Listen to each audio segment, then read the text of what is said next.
بسم اللہ الرحمن الرحیم۔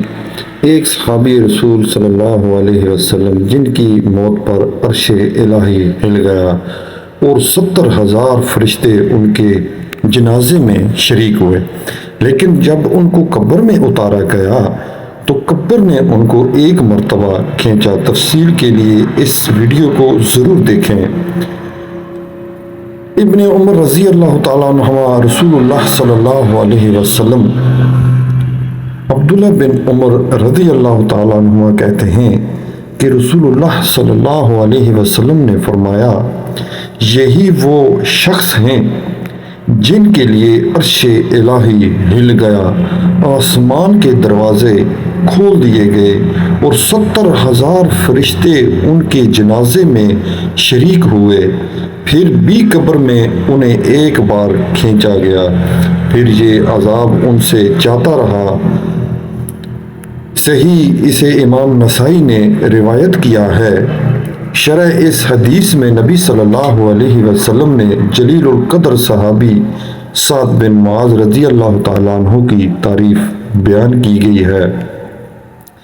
ان کے لیے ان کی آمد کی وجہ سے عرش رحمان خوشی سے جھوم اٹھا، ان کے لیے آسمان کے دروازے رحمت اور فرشتوں کے نزول، ان کے قدوم کی تزئین اور ان کی روح کے نکلنے کے لیے کھول دیا گیا، اس لیے کہ مومنوں کے روحوں کا ٹھکانہ جنت ہے اور وہ 7ویں آسمان کے اوپر ہے۔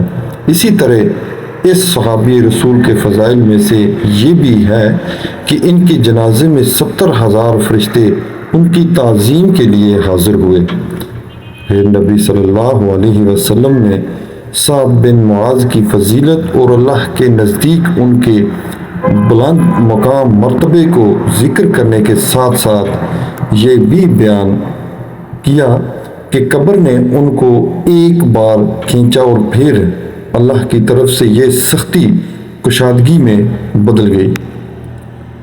قبر کی اس پکڑ سے کوئی نجات نہیں پا سکتا، اور اگر کوئی اس سے نجات پا سکتا ہے تو سعد رضی اللہ تعالیٰ عنہ اس سے نجات پاتے، جیسا کہ نبی صلی اللہ علیہ وسلم نے فرمایا ہے۔ اللہ تعالیٰ ہم سب کو نیک اعمال کرنے کی توفیق عطا فرمائے اور ہم سب کو گناہوں سے بچائے۔ اے اللہ، اہل فلسطین پر اپنی غیبی مدد فرما، آمین۔